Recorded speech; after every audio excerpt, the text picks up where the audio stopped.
Hello everyone, welcome to Telugu one academy and to polity MCQ series discussion. ఈరోజు సెషన్లో Panchayat Raj and municipalities topic మీద ఎంసీక్యూస్ని చూద్దాం. డిస్కషన్లోకి వెళ్ళే ముందు ఒక చిన్న రిక్వెస్ట్, మా టెలిగ్రామ్ గ్రూప్లో జాయిన్ అవ్వండి. T1 academy. మీకు ఇందులోనే PDF document, current affair related updates, అదేవిధంగా ఎగ్జామ్ రిలేటెడ్ అప్డేట్స్ అన్నీ కూడా ప్రొవైడ్ చేయబడుతూ ఉంటాయి. మా యూట్యూబ్ ఛానల్కి కూడా సబ్స్క్రైబ్ చేసుకోండి, మా వీడియోస్ని మిస్ అవ్వకుండా చూడగలుగుతారు. అదేవిధంగా కంటెంట్ మీకు నచ్చినట్లయితే మీ ఫ్రెండ్స్తో కూడా ఈ వీడియోస్ని షేర్ చేయండి. Let's start the discussion for today. Question number 1. Consider the following statement. The idea of establishing a 3-tier Panchayat Raj system was recommended by the Ashok Mehta committee. Right, 3-tier system అనేది అశోక్ మెహతా కమిటీ రికమెండ్ చేశారు అని స్టేట్మెంట్లో ఇవ్వడం అనేది జరిగింది. Statement number 2. Andhra Pradesh was the first state to establish the Panchayat Raj. Right, so 3-tier సిస్టమ్ని ఎవరు propose చేయడం జరిగింది? 3-tier సిస్టమ్ని బల్వంత్ రాయ్ మెహతా కమిటీ రికమెండ్ చేయడం అనేది జరిగింది. బల్వంత్ రాయ్ మెహతా కమిటీ ఏ ఇయర్లో రికమెండ్ చేశారు? 1957లో రికమెండ్ చేయడం జరిగింది. విలేజ్ లెవెల్లో గ్రామ పంచాయత్ని, అదేవిధంగా బ్లాక్ లెవెల్లో పంచాయత్ సమితి, అదేవిధంగా డిస్ట్రిక్ట్ లెవెల్లో జిల్లా పరిషత్ని రికమెండ్ చేయడం అనేది జరిగింది. Right, so it was recommended by Balwant Rai Mehta committee in 1957. మరి అశోక్ మెహతా కమిటీ ఏం రికమెండ్ చేయడం జరిగింది? అశోక్ మెహతా కమిటీ 2-tier సిస్టమ్ని ప్రపోజ్ చేయడం జరిగింది. అశోక్ మెహతా కమిటీ 2-tier సిస్టమ్ని ప్రపోజ్ చేయడం అనేది జరిగింది. ఏ ఇయర్లో చేశారు వీళ్ళు రికమెండేషన్స్? 1977లో రికమెండేషన్స్ అనేది చేయడం జరిగింది. Zilla Parishad at district level, Mandal Parishad covering multiple villages and replacing the Panchayat Samiti and గ్రామ పంచాయత్స్. రైట్, సో వీళ్ళు జిల్లా పరిషత్ని ఎస్టాబ్లిష్ చేయాలి, అదేవిధంగా మండల్ పరిషత్ని ఎస్టాబ్లిష్ చేయాలి అని చెప్పడం జరిగింది. ఈ మండల్ పరిషత్ అనేది ఎగ్జిస్టింగ్ ఏవైతే గ్రామ పంచాయత్స్ ఉన్నాయో, అదేవిధంగా పంచాయత్ సమితిస్ ఉన్నాయో వాటిని రిప్లేస్ చేయాలి అని చెప్పడం జరిగింది. సో స్టేట్మెంట్ నెంబర్ 1 అనేది రాంగ్. స్టేట్మెంట్ నెంబర్ 2లో ఏం చెప్తున్నారు? Andhra Pradesh was the first state to establish the Panchayat Raj. In fact ఎవరు first state? Rajasthan was the first state. ఏ ఇయర్ ఇంప్లిమెంట్ చేయడం జరిగింది? 1959లో ఇంప్లిమెంట్ చేయడం అనేది జరిగింది. ఆన్ గాంధీ జయంతి అక్టోబర్ 2 రోజు 1959లో ఇంప్లిమెంట్ చేయడం అనేది జరిగింది. దీన్ని నాగౌర్ డిస్టిక్లో తీసుకురావడం జరిగింది. రైట్, సో ఆంధ్రప్రదేశ్ అనేది in fact second state to implement the Panchayat Raj system. Right, so Andhra Pradesh was the second state to implement the Panchayat Raj system. So ఈ స్టేట్మెంట్ కూడా రాంగ్. ఆన్సర్ వచ్చేసి option D, neither 1 nor 2. Next question. Consider the following statements. Statement number 1. Lord Mayo is known as the father of local self government in India. Statement number 2. A panchayat which is reconstituted upon dissolution before the expiration of its full term continues only for the remaining period of the time.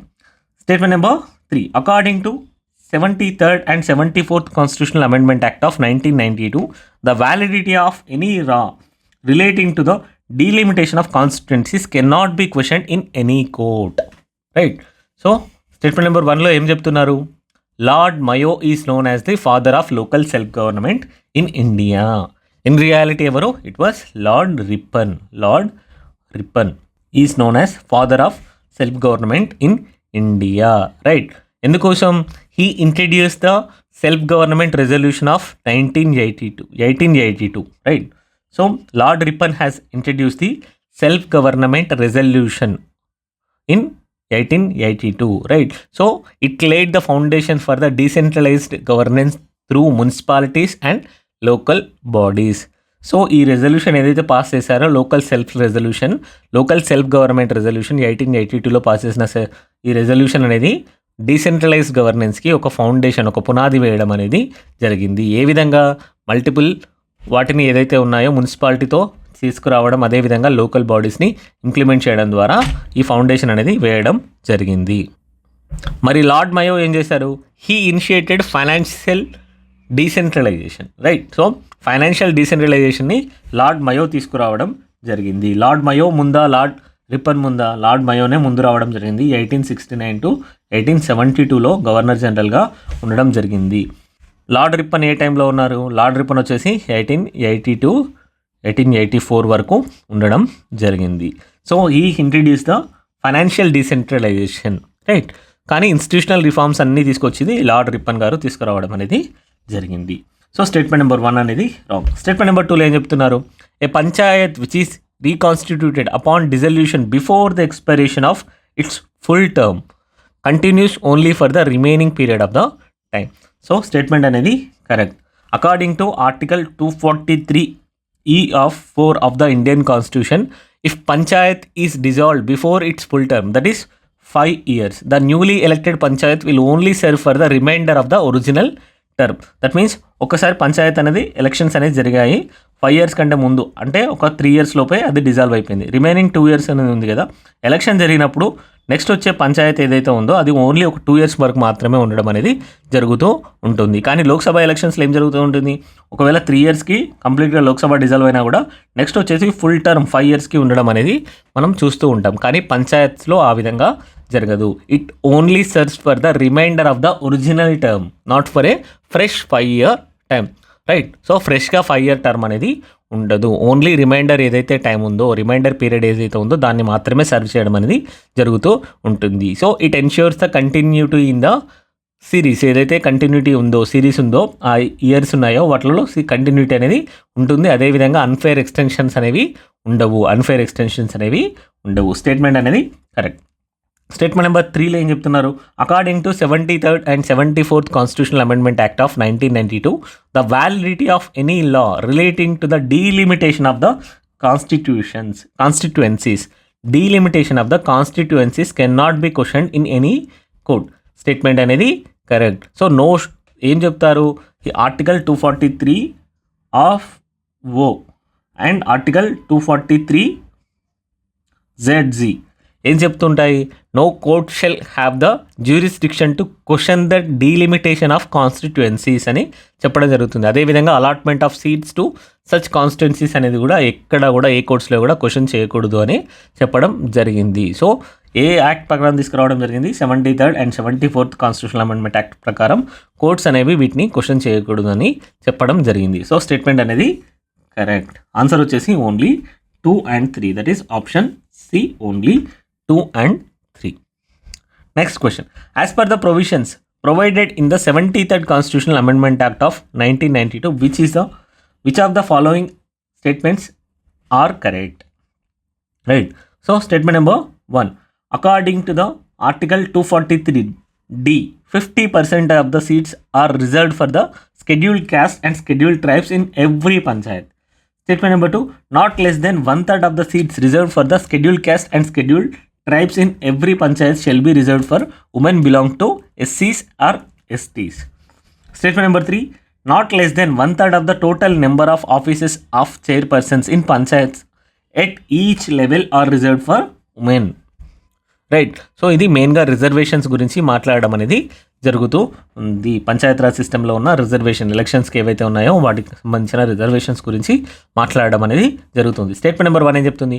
According to article 243D, 50% of the seats are reserved for the SCs and STs in every panchayat. Right. So reality ప్రకారం ఏంటి? 50% అనేది ఉండదు. 50% అనేది ఉండదు. Only వాళ్ళ యొక్క population proportion ఏదైతే ఉందో దాని ప్రకారం అనేది ఉండడం జరిగింది. రెస్పెక్టివ్ స్టేట్స్లలో ఏదైతే డిఫరెంట్ స్టేట్స్ ఉన్నాయో డిఫరెంట్ స్టేట్స్లలో ఎంత పాపులేషన్ ప్రపోర్షన్ ఉందో ఆ ప్రపోర్షన్కి తగినట్లుగా రిజర్వేషన్స్ అనేవి SC STస్కి ఇవ్వడం అనేది జరిగింది. Article 243 states that reservation of seats for SCs and STs in Panchayat must be in proportion to their population in that particular panchayat area, right? So there is no fixed 50% of reservations, right? So ఇది statement అనేది wrong. Statement number 2 ఏం చెప్తున్నారు? Not less than 1/3 of the seats reserved for the SCs and STs in every Panchayat shall be reserved for women belonging to SCs and STs. Right. Statement అనేది correct. ఎవరైతే SCs STs seats అనేవి వారికి reserve అయ్యాయో వాటిలో మళ్ళీ 1/3 అనే సీట్స్ని ఖచ్చితంగా ఉమెన్కి ఇవ్వాలి అని ప్రిస్క్రైబ్ చేయడం అనేది జరిగింది. రైట్. సో ఈ స్టేట్మెంట్ అనేది కరెక్ట్. ఆర్టికల్ 243D2 దీని గురించి డిస్కస్ చేయడం అనేది జరుగుతూ ఉంటుంది. రైట్. సో స్టేట్మెంట్ అనేది కరెక్ట్. స్టేట్మెంట్ నెంబర్ 3లో ఏం చెప్తున్నారు? స్టేట్మెంట్ నెంబర్ 3లో not less than 1/3 of the total number of the offices of chairperson in panchayat at each level are reserve for women. So ఈ స్టేట్మెంట్ కూడా కరెక్ట్, రైట్. సో ఇందులో కూడా ఏం చేయడం జరిగింది? 243D(4) ప్రకారం not less than 1/3 of all panchayat chairperson are reserved for women అని చెప్పడం జరిగింది at every level, village, block and district. So ఇందులో 1/3 ఆఫ్ ద సీట్స్ చైర్పర్సన్స్ ఎవరైతే ఉంటారో ఖచ్చితంగా ఉమెన్కి రిజర్వ్ చేయాలి అని చెప్పడం జరిగింది. It applies to all states, right. So ఈ స్టేట్మెంట్ అనేది కరెక్ట్. ఆన్సర్ వచ్చేసి only 2 and 3. Next question. Consider the following objectives of the Panchayat extension to the scheduled areas act 1996. దీన్నే మనం పీసా యాక్ట్ అని పిలవడం జరుగుతూ ఉంటుంది. సో స్టేట్మెంట్ నెంబర్ 1లో ఏం చెప్తున్నారు? ఇక్కడ మనల్ని ఆబ్జెక్టివ్స్ అడగడం జరుగుతుంది. ఆబ్జెక్టివ్ వచ్చేసి ఫస్ట్ ఆబ్జెక్టివ్ ఏం చెప్తున్నారు? To provide self governance. Statement number 2 to recognise the traditional rights. Statement number 3 to create autonomous regions in the tribal areas. Statement number 4 to free tribal from the exploitation, right. Statement number 1లో ఏం చెప్తున్నారు? Local గవర్నెన్స్ని promote చేయడం కోసం Pisa యాక్ట్ని తీసుకురావడం జరిగింది అని చెప్పడం జరిగింది. యాక్చువల్లీ పీసా యాక్ట్ని ఎనాక్ట్ చేసింది ఎందుకోసము అని అంటే to empower the tribal communities, right. So tribal కమ్యూనిటీస్ని ఎంపవర్ చేయడం కోసం దీన్ని తీసుకురావడం అనేది జరిగింది by ensuring the self governance and recognizing their traditional rights. వాళ్ళకి ఏదైతే ట్రెడిషనల్ రైట్స్ ఉన్నాయో ఆ ట్రెడిషనల్ రైట్స్ అన్నింటినీ రికగ్నైజ్ చేయడం ద్వారా అండ్ ట్రైబల్ కమ్యూనిటీస్ని ఎంపవర్ చేయడం కోసం ఈ యాక్ట్ని తీసుకురావడం అనేది జరిగింది. సో స్టేట్మెంట్ నెంబర్ 1లో ఏం చెప్తున్నారు? To provide self governance, right. So option అనేది correct. One of the key objectives of the PESA act is to enable the self governance in the scheduled areas. ఏ విధంగా చేస్తారు? గ్రామ పంచాయత్స్ అనేవి ఉండడం జరుగుతుంది. సో గ్రామ సభాస్ అనేవి ఎస్టాబ్లిష్ చేయడం అనేది జరుగుతూ ఉంటుంది. సో ఇవే వాళ్ళకి సంబంధించిన డిసిషన్స్ అన్ని గ్రామ సభలో తీసుకోవడం ద్వారా లోకల్ సెల్ఫ్ గవర్నెన్స్ని ప్రమోట్ చేయడం అనేది జరుగుతూ ఉంటుంది. అదేవిధంగా it recognises the right of tribal communities to govern themselves and make decisions regarding land, resources and other socio-economic developmental activities, right. So ఏదైతే సెల్ఫ్ గవర్నెన్స్ అనేది ఉందో that is a primary objective of this entire PESA act. So statement number 1 అనేది correct. Statement number 2లో ఏం చెప్తున్నారు? To recognise the traditional rights అని చెప్పడం జరుగుతుంది. Yes, PESA acknowledge the customs, religious practices and traditional governance systems of the tribal communities and it recognizes the rights over the land, forest and other water resources, right. So ఏవైతే forest resources ఉన్నాయో వాటి యొక్క rights అనేది గుర్తించడం అనేది జరిగింది. So customary loss ఏవైతే ఉన్నాయో ట్రైబల్స్ యొక్క కస్టమరీ లాస్ వాటిని కూడా అక్నాలెడ్జ్ చేయడం అనేది జరిగింది.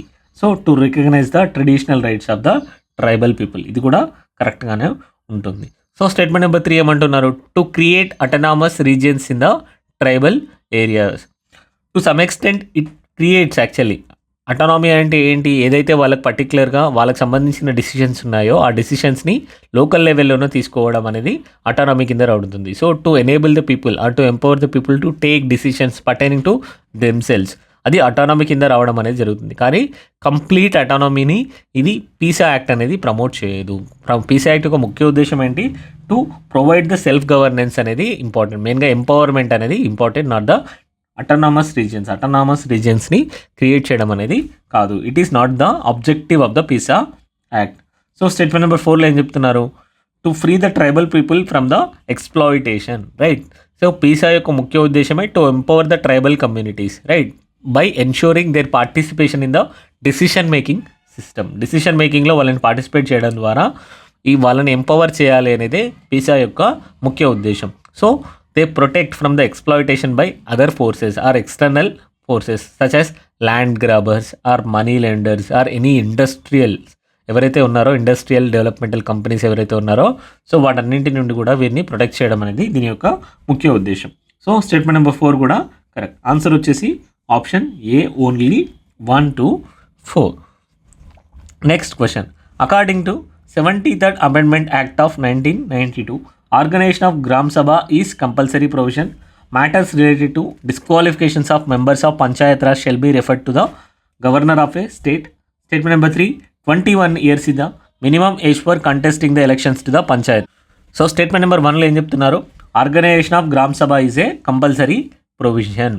Yes, article 243A of the 73rd Constitutional Amendment Act makes the Gram Sabha a mandatory institution in every state. ఇది 243A అనేది గ్రామ్ సభని మ్యాండేటరీ ఇన్స్టిట్యూషన్గా చేయడం అనేది జరిగింది. గ్రామ్ సభలో ఎవరెవరు ఉంటారు? All registered voters of that particular panchayat, village పంచాయత్స్లో ఉండడం అనేది జరుగుతుంది. గ్రామ సభలో ఎవరైతే రిజిస్టర్డ్ ఓటర్స్ ఉన్నారో అందరూ కూడా మెంబర్స్గా ఉండడం అనేది ఉంటుంది. సో దాని ద్వారా డైరెక్ట్ డెమోక్రసీని ప్రమోట్ చేయడం, లోకల్ లెవెల్లో, గ్రాస్ రూట్ లెవెల్లో ప్రమోట్ చేయడం అనేది ఉంటుంది. సో విలేజర్స్ అనేవారు వారి యొక్క గవర్నెన్స్, వారికి సంబంధించిన డిసిషన్ మేకింగ్ ఏదైతే ఉందో దాంట్లో డైరెక్ట్గా పార్టిసిపేట్ చేయడం అనేది జరుగుతూ ఉంటుంది. వాళ్ళకి సంబంధించిన ప్లాన్స్ని అప్రూవ్ చేయడం, అదేవిధంగా పంచాయత్స్ యొక్క యాక్టివిటీస్ని వాళ్ళు మానిటర్ చేయడం, రివ్యూ చేయడం, ఓవర్సీ చేయడం అనేది జరుగుతూ ఉంటుంది. సో స్టేట్మెంట్ 1 అనేది కరెక్ట్. స్టేట్మెంట్ 2లో ఏం చెప్తున్నారు? Matters related to the disqualifications of members of Panchayat Raj shall be referred to the governor of a state అని చెప్పడం జరుగుతూ ఉంది. కానీ ఏం జరుగుతుంది? ఇన్ఫ్యాక్ట్ ఎవరు డిస్క్వాలిఫై చేయడం అనేది జరుగుతుంది? ఆర్ ఈ మ్యాటర్స్ని ఎవరు డీల్ చేయడం జరుగుతుంది? ఏదైతే స్టేట్ గవర్నమెంట్ లాస్ అనేది, స్టేట్ లాస్ ఏవైతే ఉన్నాయో, ఆ స్టేట్ లెజిస్లేచర్ ఏవైతే లాస్ని ఎనాక్ట్ చేస్తుందో ఆ లాస్ ప్రకారం అనేది డిస్క్వాలిఫికేషన్ అనేది డిసైడ్ చేయబడుతూ ఉంటుంది. ఏ ఆర్టికల్ దీన్ని డిస్కస్ చేస్తుంది? ఆర్టికల్ 243F అనేది దీన్ని డిస్కస్ చేయడం జరిగింది. Right. So it state that a person shall be disqualified from being elected or being a member of the panchayat if he or she disqualified under any law enacted by the state legislatures. Right, any law enacted by the state legislature అని చెప్పడం జరిగింది. So disqualifications matters అనేవి governor డైరెక్ట్గా deal చేయరు. Right. So statement number 2 is wrong. Statement number 3లో ఏం చెప్తున్నారు? 21 years is the minimum age for contesting election to the panchayats అని చెప్పడం జరుగుతుంది. రైట్. సో ఈ స్టేట్మెంట్ అనేది కరెక్ట్. 243F దీని గురించి డిస్కస్ చేయడం అనేది చూస్తూ ఉంటాం. ఇన్ఫ్యాక్ట్ 1A దీని గురించి డిస్కస్ చేస్తూ ఉంటుంది. 21 yearsని మినిమం ఏజ్గా ప్రిస్క్రైబ్ చేయడం అనేది జరిగింది to contest elections for the panchayats. Right. So statement అనేది కరెక్ట్. ఆన్సర్ వచ్చేసి 1 and 3. ఆన్సర్ వచ్చేసి 1 and 3 option A. Next question. Consider the following statements regarding local self-government in India. The first municipal corporation in India was established in Bombay in 1688. Statement number 2. Lord Mayo's resolution of 1870 is called as the Magna Carta of local self-government. Statement number 3. The Government of India Act 1919 under the Direct system made the local self-government a transferred subject under the charge of responsible Indian minister. Right. So ఇక్కడ మనకి statement number 1లో ఏం అడగడం జరుగుతుంది? First municipal corporation గురించి అడగడం జరుగుతూ ఉంది. ఫస్ట్ మున్సిపల్ కార్పొరేషన్ ఎక్కడ రావడం జరిగింది? వచ్చేసి మద్రాస్లో రావడం అనేది జరిగింది. ఫస్ట్ బ్రిటిషర్స్ ఎక్కడ స్ట్రాంగ్ హోల్డ్ ఉండేవారు? మద్రాస్లోనే ఉండడం జరిగింది. సో మద్రాస్లోనే 1688లోనే దీన్ని ఎస్టాబ్లిష్ చేయడం అనేది జరిగింది. మద్రాస్లోనే రావడం అనేది జరిగింది, బాంబేలో కాదు. రైట్. బాంబేలో ఎప్పుడు తీసుకురావడం జరిగింది? 1726లో బాంబే అండ్ కల్కటాలో తీసుకురావడం అనేది జరిగింది. సో స్టేట్మెంట్ 1 అనేది రాంగ్. స్టేట్మెంట్ 2లో ఏం చెప్తున్నారు?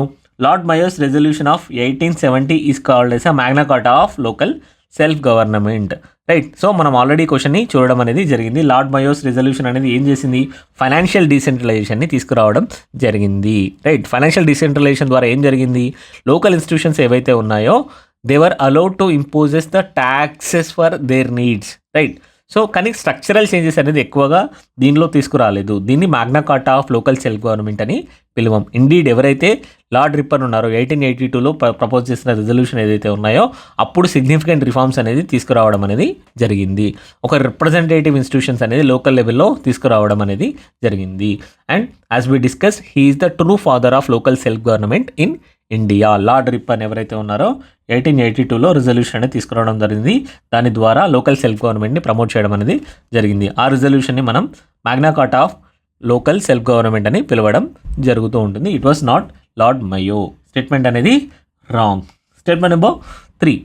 The Government of India Act 1919 under direct system made the local self government a transferred subject under the charge of a responsible Indian minister. Direct system అనేది 1999లో introduce చేయడం అనేది జరిగింది. 1919లో దీన్ని ఇంట్రడ్యూస్ చేయడం అనేది, డైరెక్ట్ సిస్టమ్ అనేది ఇంట్రడ్యూస్ చేయడం అనేది జరిగింది. దీని ద్వారా ఏం చేశారు? ఏవైతే అప్పటి వరకు సబ్జెక్ట్స్ ఉన్నాయో వాటిని 2 టైప్స్గా డివైడ్ చేయడం అనేది జరిగింది. రిజర్వ్డ్ సబ్జెక్ట్స్ అదేవిధంగా ట్రాన్స్ఫర్డ్ సబ్జెక్ట్. రిజర్వ్ సబ్జెక్ట్స్ అనేది ఎవరి కంట్రోల్లో ఉన్నాయి?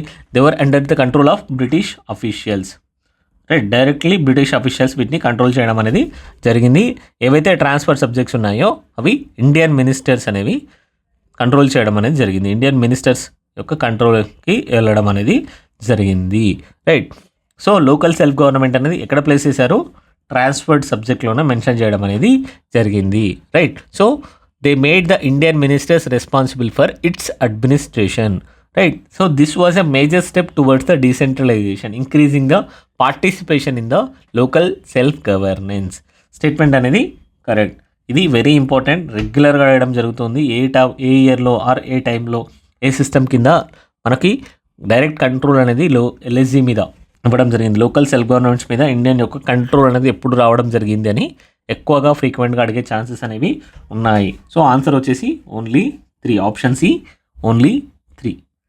Next question, consider the object of urban local government is dealt by ministry of housing and urban affairs, ministry of defence, ministry of home affairs, ministry of rural development.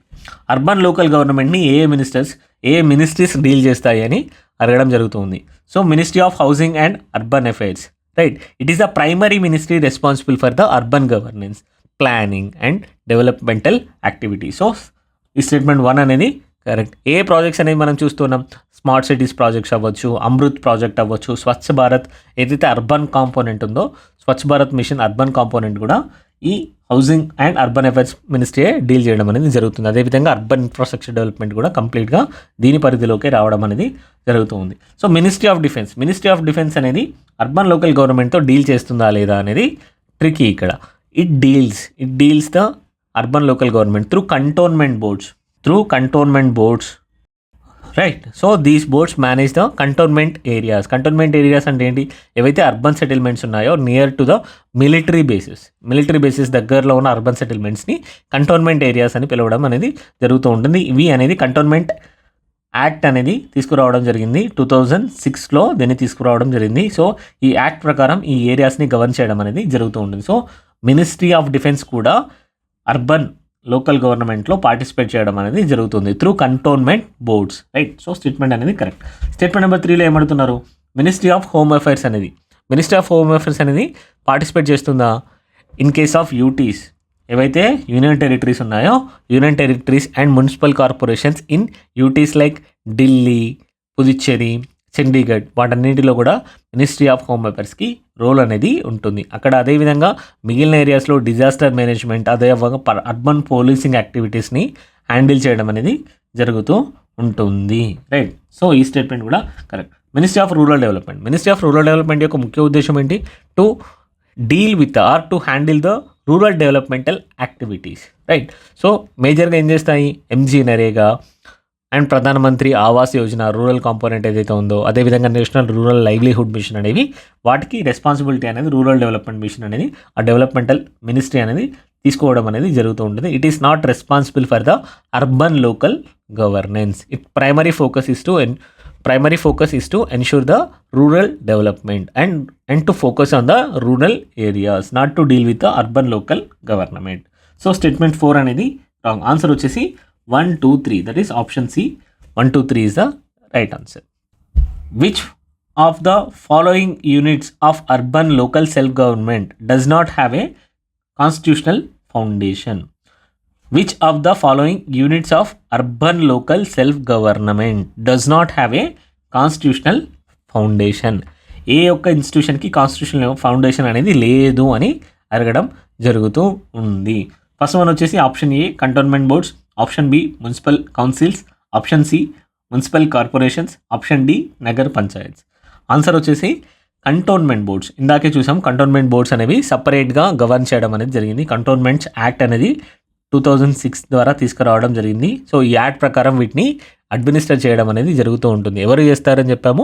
Ministry of defence అనేది దీన్ని administer చేయడం అనేది జరుగుతూ ఉంటుంది. ఏవైతే urban settlements ఉన్నాయో near to the military bases, so వాటిని ఈ యాక్ట్ ద్వారా కంట్రోల్ చేయడం అనేది జరుగుతూ ఉంటుంది. వాటికి కాన్స్టిట్యూషనల్ బేసిస్ అనేది లేదు. మున్సిపల్ కౌన్సిల్కి కాన్స్టిట్యూషనల్ బేసిస్ ఉందా? ఆర్టికల్ 243Q అనేది కాన్స్టిట్యూషనల్ బేసిస్ని ప్రొవైడ్ చేయడం అనేది జరుగుతూ ఉంటుంది. సో మున్సిపల్ కౌన్సిల్స్ ఎప్పుడు ఎస్టాబ్లిష్ చేస్తారు? మీడియం సైజ్ టౌన్స్ ఏవైతే ఉన్నాయో వాటిని అడ్మినిస్టర్ చేయడానికి మున్సిపల్ కౌన్సిల్స్ని తీసుకురావడం అనేది జరుగుతూ ఉంటుంది. మున్సిపల్ కార్పొరేషన్స్ని దేని ద్వారా తీసుకొచ్చారు? అగైన్ 243Q ద్వారానే ఏవైతే లార్జ్ అర్బన్ ఏరియాస్ ఉన్నాయో, బిగ్ సిటీస్ ఉన్నాయో వాటిని అడ్మినిస్టర్ చేయడానికి మున్సిపల్ కార్పొరేషన్స్ని యూజ్ చేయడం అనేది జరుగుతూ ఉంటుంది. అదేవిధంగా నగర్ పంచాయత్స్ అంటే ఏంటి? ఏవైతే ట్రాన్సిషనల్ ఏరియాస్ ఉన్నాయో అప్పుడే రూరల్ నుంచి అర్బన్కి షిఫ్ట్ అవ్వడం అనేది జరుగుతూ ఉంటుంది. సో వాటిని నగర్ పంచాయత్స్ అని పిలవడం జరుగుతూ ఉంటుంది. So they also have the constitutional foundation under article 243Q. Very very important. Article 243Q అనేది ఈ 3 బాడీస్కి కాన్స్టిట్యూషనల్ ఫౌండేషన్ని ఎస్టాబ్లిష్ చేయడం అనేది జరిగింది. సో ఆన్సర్ వచ్చేసి ఇక్కడ మనకి ఏది లేదు అని అడిగారు. అది కంటోన్మెంట్ బోర్డ్స్ అనేది కంటోన్మెంట్స్ యాక్ట్ 2006 ద్వారా గవర్న్ చేయబడుతూ ఉంటాయి, not through the constitutional foundations. Next question, consider the following statements. The state finance commissions receive grants directly from the finance commission set up by the union government. Statement number 2. The Central Finance Commission reviews the economic conditions of the various Panchayat Raj institutions and municipal bodies in the states. See, ఈ question అనేది finance commission ఏదైతే union government setup చేస్తుందో దాని యొక్క role, అదేవిధంగా state finance commissions యొక్క roles గురించి అడగడం జరుగుతూ ఉంది. State finance commission role in financial devolution to the local bodies గురించి ఈ క్వశ్చన్ అనేది అడగడం జరుగుతుంది. స్టేట్మెంట్ నెంబర్ 1లో ఏమడుతున్నారు? The state finance commissions receives grants directly from the finance commission setup by the union government, right? So in reality ఏం జరుగుతుంది? ఎస్ఎఫ్సీస్ అనేవి they do not receive any financial grants from the central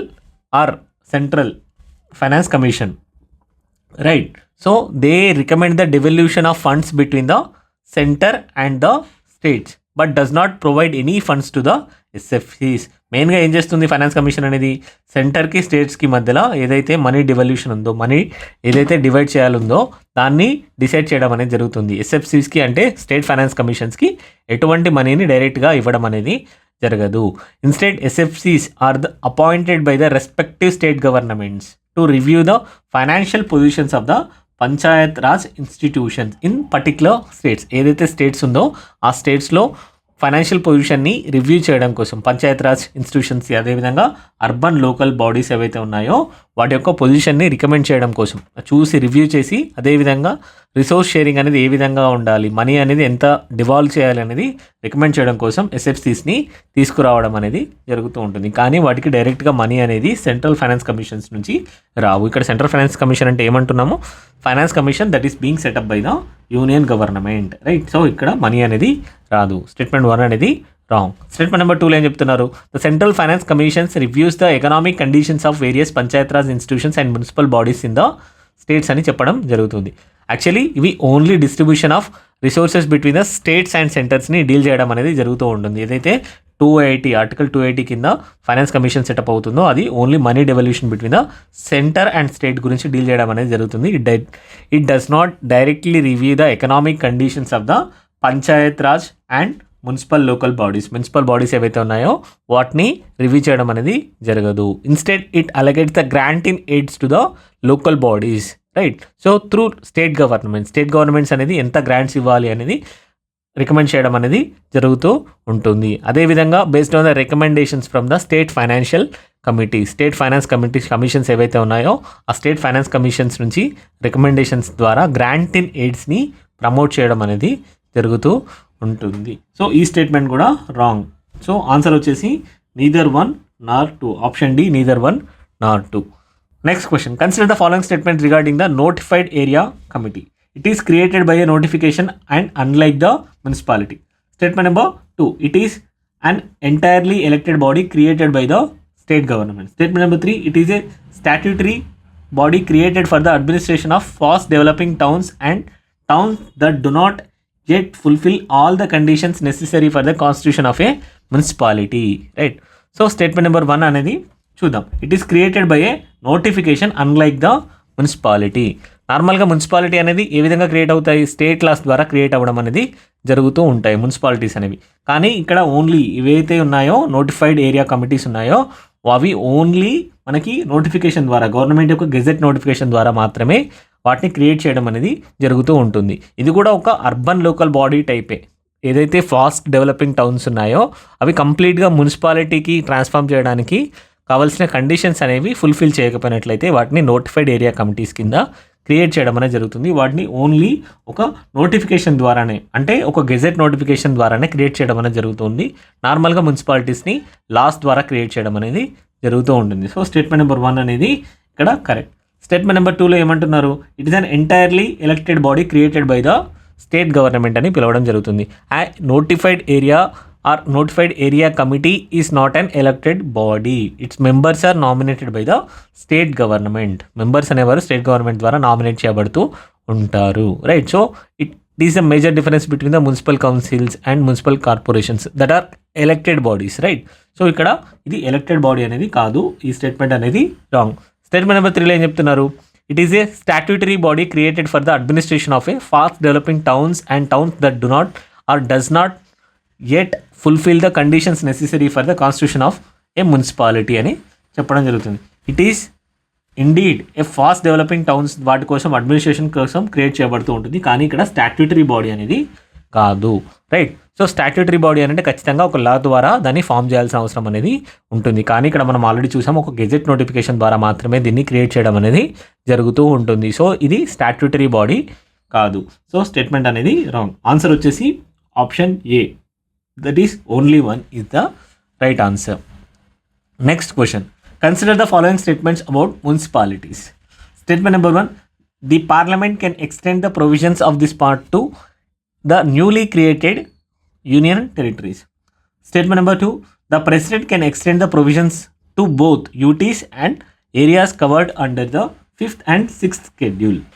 Statement number 3, all states and union territories in India have urban local bodies, right. So statement number 1 ఏం చెప్తుంది, the parliament can extend the provisions of this part to the newly created UTs, right. So municipalities గురించి ఇది discuss చేయడం అనేది జరుగుతుంది. ఎవరు extend చేస్తారు, parliament కాదు, ప్రెసిడెంట్ ఎక్స్టెండ్ చేయడం అనేది జరుగుతూ ఉంటుంది. The president has the power to extend the provisions of the 74th constitutional amendment act to the UTs, right. So యూటీస్కి రిలేటెడ్గా ఎక్స్టెండ్ చేయాలంటే ప్రెసిడెంటే ఎక్స్టెండ్ చేయడం అనేది జరుగుతుంది, పార్లమెంట్ అనేది చేయదు, రైట్. సో పార్లమెంట్ అనేది డైరెక్ట్గా చేయదు.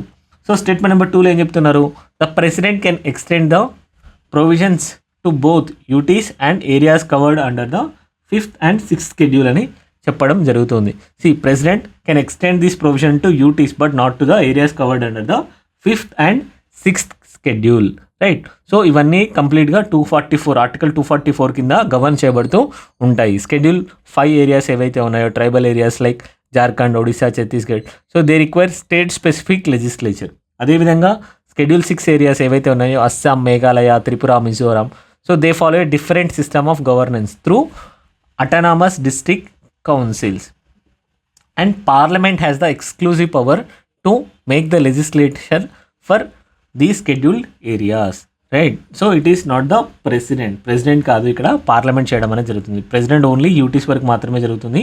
ఏవైతే స్కెడ్యూల్డ్ ఏరియాస్ ఉన్నాయో వాటికి రిలేటెడ్ అంతా పార్లమెంట్కి అధికారాలని ఉండడం జరిగింది. యూటీస్ అంటే ఎవరు ఉంటారు, కంప్లీట్గా union territory, so central government deal చేస్తుంది కాబట్టి ప్రెసిడెంట్కి ఇవ్వడం జరిగింది. సో స్కెడ్యూల్డ్ ఏవైతే ఉన్నాయో వాడు కంప్లీట్గా పార్లమెంట్కి అనేది అధికారాలు ఉండడం అనేది జరిగింది. సో ఈ స్టేట్మెంట్ కూడా wrong. Statement number 3, all states and union territories in India have urban local bodies. ప్రతి స్టేట్లో అదేవిధంగా యూనియన్ టెరిటరీస్లో అర్బన్ లోకల్ బాడీస్ ఉన్నాయని చెప్పడం జరుగుతుంది. అన్ని స్టేట్స్లో ఉన్నాయి. అరుణాచల్ ప్రదేశ్ అనేది రీసెంట్గానే క్యాన్సిల్ చేయడం అనేది జరిగింది, రీసెంట్గా అబాలిష్ చేయడం అనేది జరిగింది due to administration and financial issues. అదేవిధంగా లడాఖ్లో కూడా అర్బన్ లోకల్ బాడీస్ అనేవి లేవు. సో ఇక్కడ వచ్చేసి ఆన్సర్ వచ్చేసి అన్ని స్టేట్మెంట్స్ అనేవి రాంగ్. సో అన్నీ ఇన్కరెక్ట్. ఆన్సర్ వచ్చేసి option D, none of the above. Next question, which of the following criteria can be used by the governor to exempt the formation of a municipality in an area? Population of the area, density of the population, percentage of employment in non-agricultural activities, size of the area, municipal services provided by the industrial establishment. First one వచ్చేసి statement 1లో ఏమంటున్నారు, population of the area. Population size అనేది classifying చేయడంలో, urban ఏరియాస్ని classify చేయడంలో మన help అనేది చేయడం జరుగుతుంది. But it is not explicitly mention as the basis for exemption. ఏ ఆర్టికల్ మెన్షన్ చేయడం జరిగింది, ఆర్టికల్ 243Qలో మెన్షన్ చేయడం అనేది జరిగింది. సో ఇది స్టేట్మెంట్ అనేది రాంగ్. పాపులేషన్ ఆఫ్ ఏరియా అనేది ఉండదు. లో పాపులేషన్ ఉందనుకోండి, that does not automatically exempt an area, right. So if it is still functions అయితే అర్బన్ సెటిల్మెంట్స్. ఒకవేళ అర్బన్ సెటిల్మెంట్ లాగా వర్క్ చేయాలనుకుంటే లో పాపులేషన్ ఉన్నట్లయితే దాన్ని ఎగ్జామ్ చేయడం అనేది జరగదు. Since population is not a direct exemption criteria, ఇది రాంగ్. పాపులేషన్ ఏరియా అనేది, పాపులేషన్ ఆఫ్ ద ఏరియా అనేది డైరెక్ట్ ఎగ్జామ్షన్ని ఇవ్వదు. స్టేట్మెంట్ నెంబర్ 2లో ఏం చెప్తున్నారు, density of the population. Population density అనేది కూడా ఒక డైరెక్ట్ ఫ్యాక్టర్ అనేది ఎగ్జామ్షన్కి కాదు. Areas with low density may still require a municipality, right. అదేవిధంగా areas with high density may still be exempted, right. So ఏదైనా కూడా అక్కడ ఇండస్ట్రియల్ టౌన్షిప్స్ అనేవి ఉన్నాయనుకోండి, హై డెన్సిటీ ఉన్నా కూడా వాటిని ఎగ్జామ్ చేసే పవర్స్ అనేవి ఉంటాయి. So density of the population కూడా ఎగ్జామ్ చేయడానికి కుదరదు. Statement number 3, percentage of employment in non agricultural activities. Employment in non agriculture activities is used to classify the urban areas but not a specific criteria for exemption under article 243Q, right. So even areas with high non-agricultural employment may still require municipal governance, right. So statement number 4లో ఏం చెప్తున్నారు, size of the area.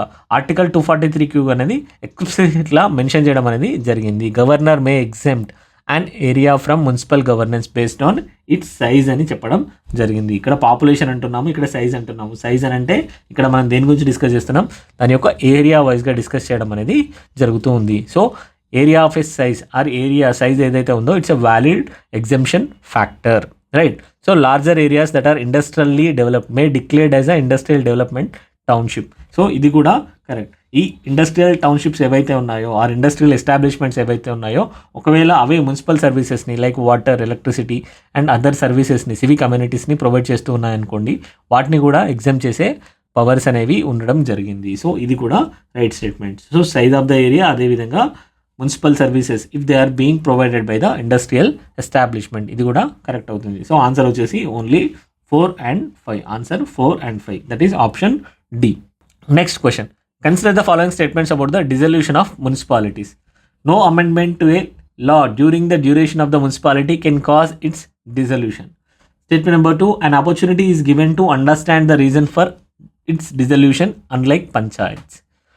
Statement 1లో ఏమడుతున్నారు, no amendment to a law during the duration of the municipality can cause its dissolution. నార్మల్గా ఒక లా అనేది తీసుకొని రావడం జరిగింది, municipality అనేది create చేయడం జరిగింది. సో 5 years టర్మ్ అనేది జరుగుతుంది. ఇప్పుడు లాకి అమెండ్మెంట్ తీసుకొచ్చి దాన్ని 4 yearsగా ఆర్ లేదంటే ప్రీమెచ్యూర్గా దాన్ని క్లోజ్ చేయడం అనేది జరగదు అని చెప్పడం జరుగుతూ ఉంది. సో స్టేట్మెంట్ అనేది కరెక్ట్. ఆల్రెడీ ఏదైతే ఎగ్జిస్టింగ్ లా అనేది ఉందో దాని ప్రకారం 5 years బాడీ క్రియేట్ అయినప్పుడు ఏ లా చేంజెస్ తీసుకొచ్చినా కూడా దాని యొక్క టర్మ్ని తగ్గించడం అనేది కుదరదు. టర్మ్ని తగ్గించడం అనేది ఎట్టి పరిస్థితుల్లో కూడా కుదరదు. So this means a municipality cannot be arbitrarily dissolved before a new law is passed, right. So statement 1 అనేది కరెక్ట్. స్టేట్మెంట్ 2లో ఏం చెప్తున్నారు, an opportunity is given to understand the reason for its dissolution unlike the panchayats, right. So before dissolving a municipality it must be given a chance to explain itself అని నేను చెప్పడం జరుగుతుంది. So constitution ప్రకారం అనేది ఇవి మ్యాండేట్గా చేయడం అనేది జరుగుతుంది. So it ensures the fairness in the governance. అదేవిధంగా ఆర్బిటరీ డిజల్యూషన్ అనేది అవ్వకుండా చూసుకోవడం అనేది జరుగుతుంది. కానీ ఈ రిక్వైర్మెంట్ అనేది ప్రతిసారి పంచాయత్ విషయంలో లేదు. పంచాయత్స్ని మనం డిజల్యూషన్ అనేది ఈజీగా చేసే అధికారం అనేది స్టేట్ గవర్నమెంట్స్కి ఎక్కువగా ఇవ్వడం అనేది జరిగింది. కానీ అర్బన్ లోకల్ బాడీస్కి వాటికి ఛాన్స్ ఇవ్వాల్సిన అవసరం అనేది ఉంటుంది. సో ఇది ఒక రైట్ ఆప్షన్. ఆన్సర్ వచ్చేసి option C, that is both 1 and 2.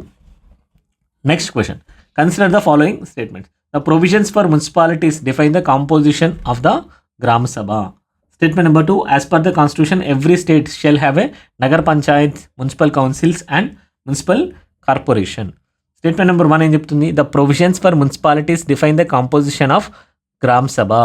See, Gram Sabha is defined under the article 243A, right. So మున్సిపాలిటీలో ఇది ఉండదు. Gram Sabha consist of all registered voters in a rural area under a panchayat, right. So its functions separate from a municipality. While Gram Sabhas play a crucial role in the elections. Some elections ఏవైతే జరుగుతున్నాయో ward elections are transition ఉన్న ఏరియాస్లో role అనేది play చేయడం అనేది జరుగుతుంది. But their composition is not explicitly mentioned. Their composition is not explicitly mentioned under the municipal provisions. Municipality ప్రొవిజన్స్లో వీటి గురించి డిస్కస్ చేయడం అనేది జరగదు. సో గ్రామ సభ అనేది ఓన్లీ పంచాయత్ రిలేటెడ్గా ఉండడం అనేది చూస్తూ ఉంటాము. సో ఈ స్టేట్మెంట్ అనేది రాంగ్. సో స్టేట్మెంట్ నెంబర్ 2లో ఏముంది? స్టేట్మెంట్ నెంబర్ 2 వచ్చేసి as per constitution every state shall have a Nagar panchayats, municipal council and municipal corporation. So article 243 Q అనేది వీటి గురించి మెన్షన్ చేయడం అనేది జరిగింది. సో 3 టైప్స్ ఆఫ్ మున్సిపాలిటీస్ ఏవైతే ఉన్నాయో వాటి గురించి చెప్తూ ఉంటుంది. ఫస్ట్ వచ్చేసి నగర్ పంచాయత్స్ గురించి చెప్తుంది. నగర్ పంచాయత్స్ అని అంటే ఏవి? Transitional areas. ఏవైతే ట్రాన్సిషనల్ ఏరియాస్ ఉన్నాయో రూరల్ టు అర్బన్ ట్రాన్సిషన్ అనేది జరుగుతున్న వాటిని నగర్ పంచాయత్స్గా గుర్తించడం అనేది జరుగుతూ ఉంటుంది. సో మున్సిపల్ కౌన్సిల్స్ అనేవి వేటికి ఉంటాయి? ఫర్ స్మాలర్ అర్బన్ ఏరియాస్ కోసం మున్సిపల్ కౌన్సిల్స్ అనేది క్రియేట్ చేయడం అనేది చూస్తూ ఉంటాము. మున్సిపల్ కార్పొరేషన్ దేనికి క్రియేట్ చేయడం జరుగుతుంది? ఫర్ లార్జర్ అర్బన్ ఏరియాస్ కోసం మున్సిపల్ కార్పొరేషన్స్ని క్రియేట్ చేయడం అనేది జరుగుతూ ఉంటుంది. రైట్. సో స్టేట్మెంట్ 2 అనేది కరెక్ట్. స్టేట్మెంట్ 2 అనేది కరెక్ట్. ఆన్సర్ వచ్చేసి option B, that is only 2 is the right answer. Next question. Consider the following statements. A metropolitan planning committee is not constituted in municipalities. Statement number 2. A district planning committee has members elected by both panchayat and the municipality. Statement number 3. A wards committee is not constituted in a metropolitan areas. Right. So statement 1 లో ఏం చెప్తున్నారు? A metropolitan planning committee is not constituted in municipalities అని చెప్తూ ఉన్నారు. Right. So ఏవైతే MPs ఉన్నాయో, ఎంపీసీస్ అని అంటాము, metropolitan planning committees. Right. So article 243 దీని గురించి డిస్కస్ చేస్తుంది. ZE ఆర్టికల్ 243 ZE దీని గురించి డిస్కస్ చేయడం అనేది జరుగుతూ ఉంటుంది. అదేవిధంగా it makes MPC formation mandatory in every metropolitan area that is population of 10 lakh or more. Right. So statement అనేది incorrect. Statement number 2. A district planning committee has members elected by both panchayat and municipality. Right. So దీన్ని ZG discuss చేయడం అనేది జరుగుతూ ఉంటుంది. It provides for the district planning committee. Right. ఏం చేస్తూ ఉంటుంది ఇది? It consolidate the plan from rural and urban local bodies with in a districts. ఏవైతే ప్లాన్స్ సబ్మిట్ చేస్తారో వాటన్నింటినీ కన్సాలిడేట్ చేయడం అనేది జరుగుతూ ఉంటుంది.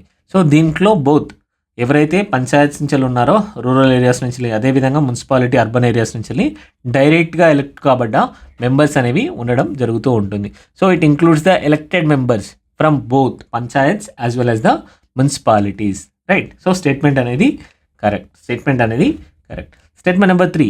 ఏ ward committee is not constituted in metropolitan ఏరియాలో వార్డ్ కమిటీ అనేది కాన్స్టిట్యూట్ చేయము అని చెప్పి చెప్తూ ఉన్నారు. కానీ ఆర్టికల్ 243 అనేది వీటిని మ్యాండేట్ చేయడం అనేది జరుగుతుంది. It mandates the formation of ward committee in a municipalities. Right. So అదేవిధంగా మెట్రోపాలిటన్ ఏరియాస్లో కూడా దీన్ని మ్యాండేట్ చేయడం అనేది జరిగింది. సో స్టేట్మెంట్ అనేది wrong. Only 2. Option A only 2 is the right answer. Right. Next question. Consider the following statements. The minimum age prescribed for any person to be A member of panchayat is 25 years. Statement number 2. A panchayat reconstituted after its premature dissolution continues only for the remainder period.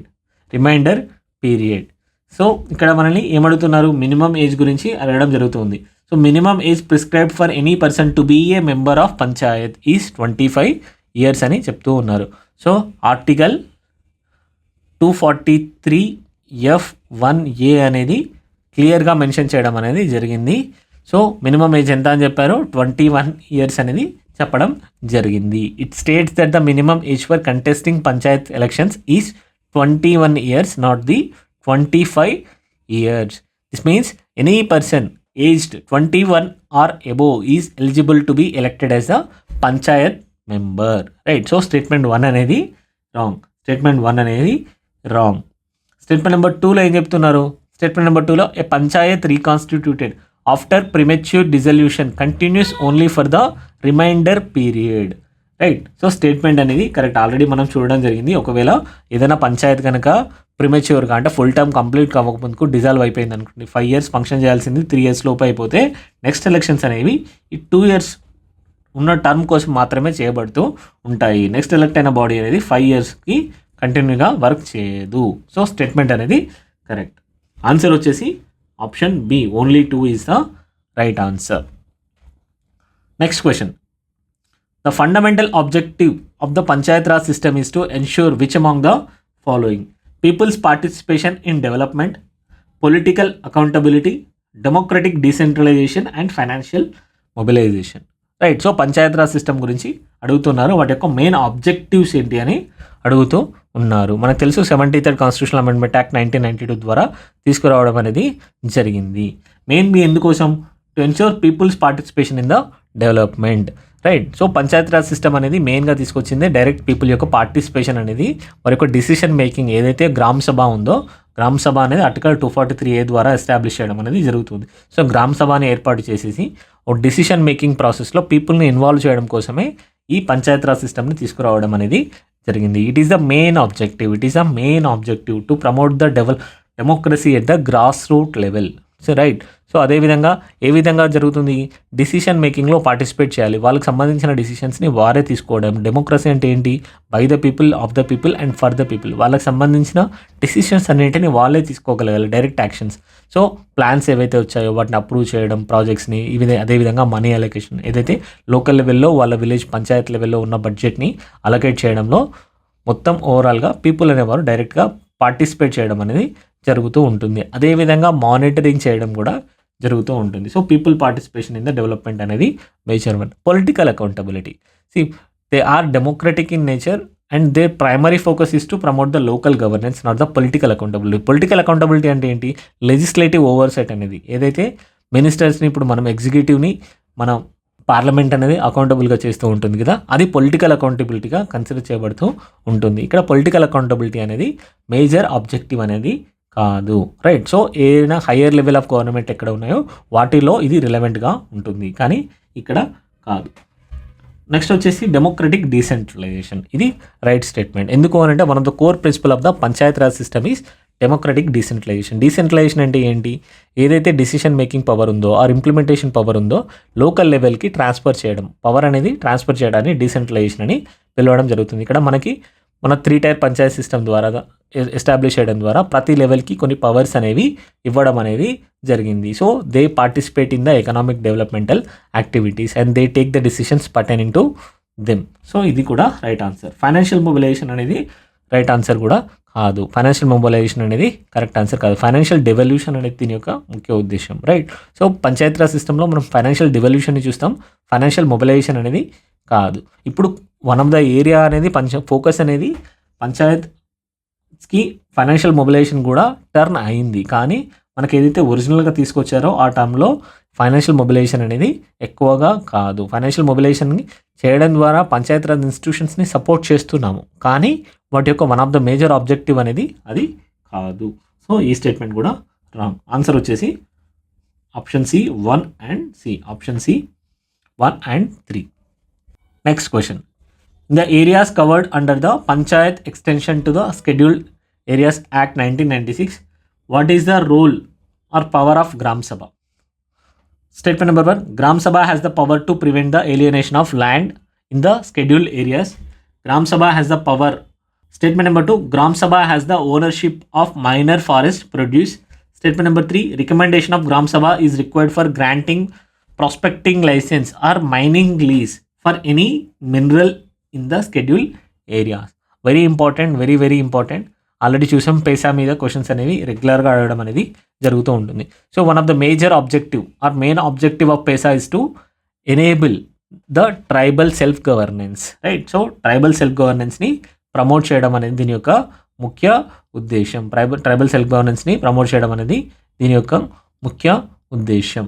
తద్వారా ఏం చేస్తారు, తద్వారా ఏదైతే prevention ఉందో మన ఆ prevention alienation, land ఏలియనేషన్ని కాకుండా చూసుకోవడం అనేది వాటి యొక్క ముఖ్య ఉద్దేశం. ట్రైబల్ని ఎంపవర్ చేయడం ద్వారా వారికి సంబంధించిన డిసిషన్స్లో తీసుకునేటప్పుడు వారిని పార్టిసిపేట్ చేస్తూ ఉంటారు. ఆ పార్టిసిపేషన్ వల్ల ఏవైతే డిసిషన్స్ అనేవి వారిని నెగిటివ్గా అఫెక్ట్ చేస్తాయో అటువంటి డిసిషన్స్ అనేవి తీసుకోకుండా చూడడం జరుగుతూ ఉంటుంది. తద్వారా ఏవైతే ఏలియనేషన్ ఆఫ్ ల్యాండ్ అనేది వారి యొక్క ల్యాండ్ నుండి వారిని తీసివేసి ఆ డిస్ప్లేస్మెంట్ యాక్టివిటీస్ ఏదైతే జరుగుతున్నాయో వాటిని ప్రివెంట్ చేయడం అనేది జరుగుతూ ఉంటుంది. సో ల్యాండ్ అనేది వారి యొక్క కన్సెంట్ లేకుండా ట్రాన్స్ఫర్ అనేది జరగదు. So this prevents the displacement and exploitation of tribal communities by others అంటే ఇక్కడ ఎవరిని చూస్తాం మనం, ఇండస్ట్రియల్ యాక్టివిటీస్ని, ప్రైవేట్ కార్పొరేషన్ని, ఈవెన్ గవర్నమెంట్ ప్రాజెక్ట్స్ని కూడా చూస్తూ ఉంటాము, right. So it prevents the alienation of land in the schedule areas. Statement అనేది correct. It is one of the major objective of this PESA act యొక్క మేజర్ ఆబ్జెక్టివ్ అనేది ఇది.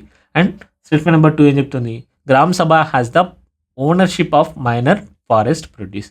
సో ఇది కూడా రైట్ స్టేట్మెంట్. ఏదైతే పేసా ఉందో it grants the Gram Sabhas full ownership of the minor forest produce such as bamboo అవ్వచ్చు, honey అవ్వచ్చు, medicinal plants అవ్వచ్చు, అదర్వైజ్ టెండు లీవ్స్ అని అంటాం, బీడీ తయారు చేయడానికి యూజ్ చేసే వాటి మీద కూడా వీరికి రైట్స్ అనేది ఇవ్వడం అనేది జరిగింది, ఓనర్షిప్ అనేది ఇవ్వడం అనేది జరిగింది, రైట్. సో ట్రైబల్ కమ్యూనిటీస్ అనేది వీటిని కలెక్ట్ చేయడం, ప్రాసెస్ చేయడం, ఇది అదేవిధంగా సెల్ కూడా చేసుకునే అధికారం అనేది ఇవ్వడం అనేది జరిగింది. సో ఫర్దర్గా కూడా మనకి ఫారెస్ట్ రైట్ యాక్ట్స్ అనేది 2006లో కూడా తీసుకురావడం అనేది జరిగింది. సో ఈ ప్రొవిజన్స్ ఏవైతే ఉన్నాయో వాటిని స్ట్రెంథెన్ చేయడం అనేది జరిగింది. So this particular act recognize the community rights over the forest resources ఏదైతే ఉన్నాయో వాటి మీద కమ్యూనిటీ రైట్స్ని రికగ్నైజ్ చేయడం అనేది ఎఫ్ఆర్ఏ యాక్ట్లో రావడం జరిగింది, ది ఫారెస్ట్ రైట్స్ యాక్ట్లో రావడం జరిగింది. సో ఇది కూడా right statement number 2. Statement number 3లో ఏం చెప్తున్నారు, recommendation of Gram Sabha is required for granting a prospecting licence or mining lease for any mineral అని రావడం జరిగింది. Any mineral is the crucial point. Any mineral in the schedule areas. Minor మినరల్స్కి మాత్రమే కావాలి, major మినరల్స్కి అవసరం లేదు. ఇక్కడ మినరల్స్ అనేవి 2 టైప్స్గా డివైడ్ చేయడం అనేది జరిగింది, మైనర్ అండ్ మేజర్. ఏవైతే మైనర్ మినరల్స్ ఉన్నాయో వాటికి మాత్రమే ఇక్కడ గ్రామ్ సభస్ యొక్క పర్మిషన్ అనేది అవసరంగా ఉంటుంది, ఆ రికమెండేషన్ అనేది అవసరంగా ఉంటుంది. మేజర్ మినరల్స్ ఏవైతే ఉన్నాయో like coal, iron, bauxite, uranium, ఇవన్నీ కూడా యూనియన్ గవర్నమెంట్ అనేది రెగ్యులేట్ చేయడం అనేది జరుగుతూ ఉంటుంది. So PESA does not mandate the Gram Sabhas approval for their extraction, right. So కానీ రీసెంట్గా సమతా జడ్జ్మెంట్ అనేది 1997లో రావడం అనేది జరిగింది. సమతా జడ్జ్మెంట్ అనేది ఏం చెప్పింది, ఎటువంటి మైనింగ్ లీజెస్ జరిగినా కూడా షెడ్యూల్ ఏరియాస్ యొక్క పర్మిషన్ అనేది ఆర్ కన్సెంట్ అనేది తీసుకోవాల్సి అవసరం అనేది ఉంది అని చెప్పడం జరిగింది. కానీ మనకి ఇక్కడ స్టేట్మెంట్ ప్రకారం ఏదైతే పేసా యాక్ట్ ప్రకారం అడుగుతున్నారు కాబట్టి పేసా యాక్ట్ ప్రకారం ఇక్కడ మనకి ఎనీ మినరల్ అంటే మైనర్ మినరల్ అనేది మాత్రమే ఇంక్లూడ్ అవుతుంది. ఒకవేళ సమతా జడ్జ్మెంట్ గురించి ఎప్పుడన్నా అడిగారనుకోండి, సమతా జడ్జ్మెంట్ అనేది 1997లో రావడం జరిగింది. ఇది సమతా జడ్జ్మెంట్, గుర్తుపెట్టుకోండి, వెరీ ఇంపార్టెంట్. సో సమతా జడ్జ్మెంట్ అనేది మైనర్ మినరల్ మాత్రమే కాదు మేజర్కి అని కూడా ఎక్స్టెండ్ చేయడం జరిగింది. కానీ ఇక్కడ మనల్ని క్వశ్చన్లో ఎక్స్ప్లిసిట్గా పేసా యాక్ట్ గురించి మాత్రమే అడుగుతున్నారు కాబట్టి దీన్ని నేను రాంగ్గా కన్సిడర్ చేస్తున్నాను. ఆన్సర్ వచ్చేసి option B, only 1 and 2. Next question, consider the following statements. In India, a metropolitan planning committee is constituted under the provisions of the Constitution of India. Prepares the draft development plans for the metropolitan area. Statement number 3 has the sole responsibility for implementing the government-sponsored schemes in the metropolitan area. Right? So, answer వచ్చేసి ఏంటి? First స్టేట్మెంట్లో ఏమడుతున్నారు, it is constituted under the provisions of the constitution of India అని చెప్తూ ఉన్నారు. ఏ article దీని గురించి deal చేస్తూ ఉంటుంది, ఆల్రెడీ మనం చూసాం ఆర్టికల్ 243ZE అనేది దీని గురించి డీల్ చేయడం అనేది జరుగుతూ ఉంది. So it mandates the formation of metropolitan planning committee for every metropolitan area. Metropolitan area అంటే ఇక్కడ మనకి పాపులేషన్ అనేది 10 lakh కంటే ఎక్కువగా ఉన్నదని తీసుకోవడం అనేది జరుగుతూ ఉంటుంది. So the MPC is a constitutional body and must be established in every state where the metropolitan area exists. Statement 1 అనేది కరెక్ట్. స్టేట్మెంట్ 2 ఏం చెప్తున్నారు, it prepares the draft development plans for the metropolitan area. So obviously దాని యొక్క major function వచ్చేసి ఈ draft ప్లాన్స్ని create చేయడం. అదేవిధంగా ఈ డ్రాఫ్ట్ ప్లాన్స్లో ఏమేమి ఉండొచ్చు, ఎన్విరాన్మెంటల్ కన్జర్వేషన్కి సంబంధించిన యాక్టివిటీస్ అనేది ఉండొచ్చు, ఇన్ఫ్రాస్ట్రక్చర్ డెవలప్మెంట్ ఉండొచ్చు, economic development, social development. So ఇటువంటి వాటన్నింటి గురించి సంబంధించిన డెవలప్మెంటల్ ప్లాన్స్ అనేవి దీనిలో ఉండే అవకాశం అనేది ఉంటుంది. Statement number 3, it has the sole responsibility for implementing the government sponsored scheme in the metropolitan area. ఇక్కడ మనకి కీ టర్మ్ ఏంటి, సోల్ రెస్పాన్సిబిలిటీ. సో కంప్లీట్గా దానికి మాత్రమే రెస్పాన్సిబిలిటీ ఉందని చెప్పడం జరుగుతుంది. సో మున్సిపల్ కార్పొరేషన్స్ ఏమవ్వాలి, మున్సిపాలిటీస్ ఏమవ్వాలి యూఎల్బీస్లో, రైట్. సో ఇక్కడ ఓన్లీ ఏంటి అని అంటే it's a planning and advisory body, only planning and advisory body మాత్రమే, రైట్. సో ఇంప్లిమెంటేషన్ ప్రకారం ఏం జరుగుతుంది, మున్సిపల్ కార్పొరేషన్స్, మున్సిపాలిటీస్ ఏవైతే ఉన్నాయో, అదర్ అర్బన్ లోకల్ బాడీస్ ఏవైతే ఉన్నాయో అవి ఇంప్లిమెంట్ చేయడం అనేది జరుగుతూ ఉంటుంది. సో ఈ స్టేట్మెంట్ అనేది రాంగ్. ఆన్సర్ వచ్చేసి option A, only 1 and 2. Option 1 and 2 is the right answer. So next one, the constitution 73rd Amendment Act 1992 which aims at promoting the Panchayat Raj institutions in the country provides for which of the following? Constitution of District Planning Committee, State Election Commissions to conduct all Panchayats elections, establishment of State Financial Committee, State Finance Committee. Statement number 1 ఏం చెప్తున్నారు, Constitution of District Planning Committees. District Planning Committees are provided under Article 243 ZZ which was created by 74th Constitutional Amendment Act, not the 73rd గురించి చెప్పడం జరుగుతుంది. కానీ district ఏదైతే ఉందో district planning కమిటీని 74th constitutional amendment act ద్వారా create చేయడం అనేది జరిగింది, not the 73rd, right. So ఇది కూడా మనం చూడాలి, 73rd ద్వారా ఏవేవి ఎస్టాబ్లిష్ చేయబడ్డాయి, 74th ద్వారా ఏవేవి ఎస్టాబ్లిష్ చేయబడ్డాయి అనేది. సో స్టేట్మెంట్ 1 అనేది రాంగ్. స్టేట్మెంట్ 2లో ఏం చెప్తున్నారు, state election commission to conduct all Panchayat elections. So indeed the statement is correct. Article number ఎంత, ఆర్టికల్ 243K అనేది దీని గురించి డిస్కస్ చేయడం అనేది జరుగుతూ ఉంటుంది. For the establishment of state election commission in every state to conduct elections for the panchayats as well as the urban local bodies. It is an independent body that ensures free and fair elections at the panchayat level as well as the urban local bodies, right. So governor appoints the commissioner to the election commissioner to the SCECs, right. So it functions independently. Statement అనేది correct. Statement number 3 ఏం చెప్తుంది, establishment of state finance commissions.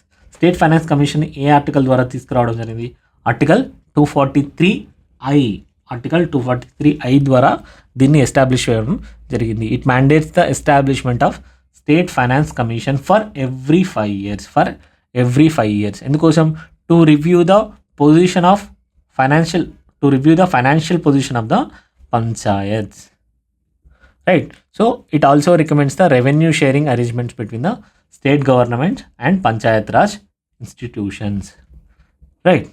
So it ensures that panchayats receive the adequate financial resources for their functioning and development, for their functioning and development.